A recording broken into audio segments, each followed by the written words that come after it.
In the glittering light that fell from mosaic-covered domes of Constantinople, another light flickered, one of secrecy, desire, and ruthless calculation. The public face of Byzantium was holy, imperial, and invincible, but behind closed doors, behind screens of silk and gold, a very different world played out. A world where sex was not merely pleasure, but currency, punishment, and path to power. Today we peel back those screens. We will walk the corridors of the imperial palace, listen to whispers in monastery cells, and enter the guarded women's quarters, the places where the most shocking sexual practices of Byzantium were not only practiced but also used as tools of control. And through these dark stories we will meet someone who rose from those shadows, a woman whose survival in that merciless system transformed her into one of the empire's most powerful figures. To understand these practices, you first must understand the contradiction at the heart of Byzantium, a state that claimed divine rule and preached chastity, yet depended on secrecy, pleasure, and manipulation to function. This contradiction created systems that were, by design, both repressive and exploitative. Begin at the palace.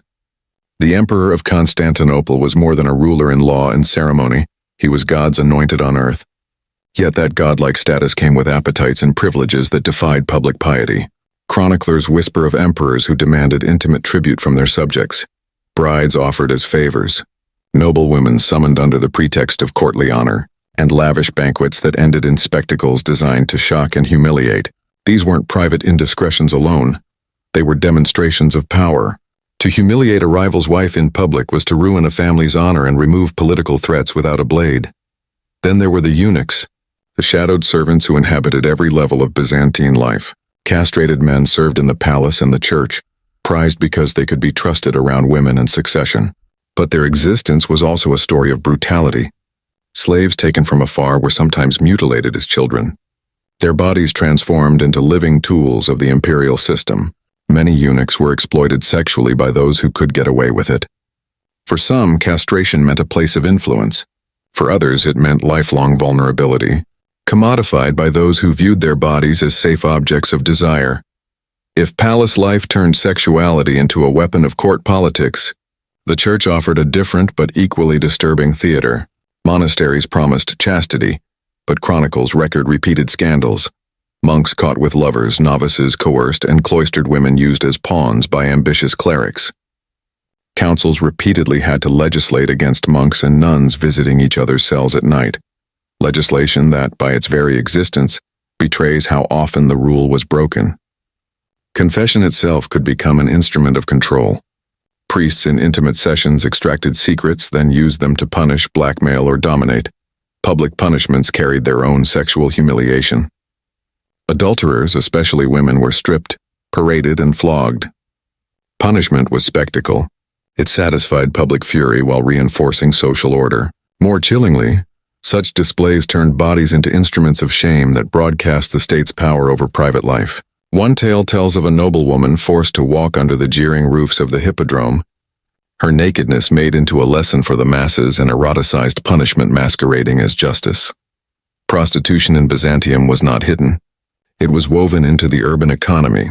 From the docks of the Golden Horn to the taverns near Hagia Sophia, sex was taxed, recorded, and even regulated. The state profited. Children, sold by desperate families, ended up in houses of ill repute. Enslaved women became commodities. This was not just moral decay, it was municipal governance turning human bodies into revenue streams. But perhaps the most jarring contradiction lay within the imperial women's quarters. The gynoeceum, an enclosed world of silk, jealousy, and danger. Guarded by eunuchs and barred from the public square, these women lived under constant surveillance. They could be raised to dazzling heights of influence or discarded and hidden away in convents. Ambition in that gilded cage meant learning the games of seduction and survival. Beauty became a weapon, and sex a means to acquire favor, fortune, or revenge. And here, amid whispered rivalries and secret liaisons, emerges the story of a woman who would turn the system against itself. Born on the margins, trained in the arts the court despised, she learned to use the very tools others used to degrade her. She presented her body when required, but she kept her mind sharp and her ambitions sharper. Where others saw scandal, she saw leverage. Where others were humiliated, she built alliances. Chroniclers later painted her as both saint and seductress, never wholly one or the other. They claimed she had been an actress, a courtesan. They described performances that scandalized polite society. Yet the same sources record a woman who learned the court's language. Flattery, rumor, the manipulation of desire until she could bend men of power to her will. Whether every accusation is true is impossible to prove. What is clear is that she transformed intimacy into influence. While these practices were cruel, they were also elements of a larger political logic. Sex was not just private indulgence. It was governance.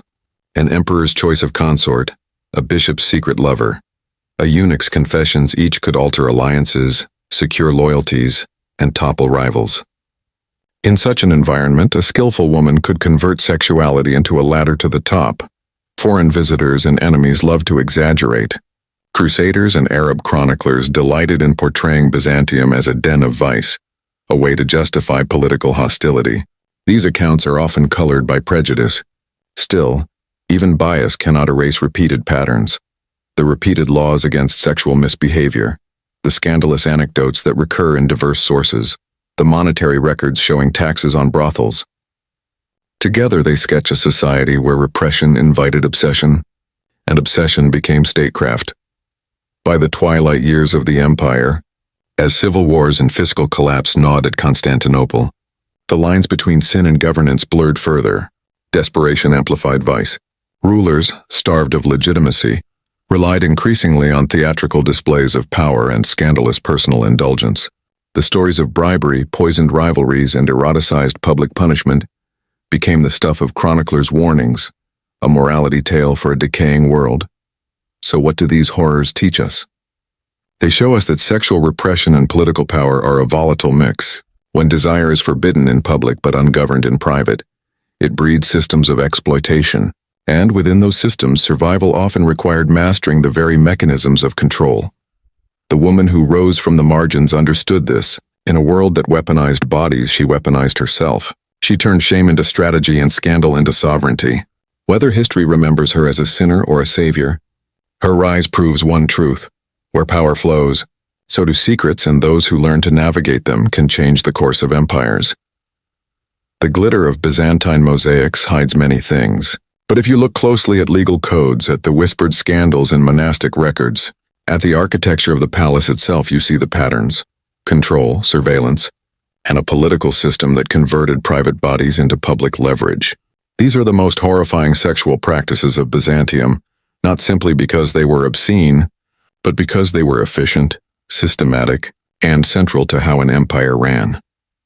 If you've ever wondered how a single woman could rise to become the most powerful empress in an empire that prized piety above all, now you know part of the answer. She did not simply seduce. She understood the structure of power that used sex as an engine, and in a society that punished bodies and prized images, that knowledge was lethal. This is Byzantium revealed not as marble and prayer, but as a place where secrecy, sex, and sovereignty collided, and where one resilient woman turned a system of horrors into the very source of her strength.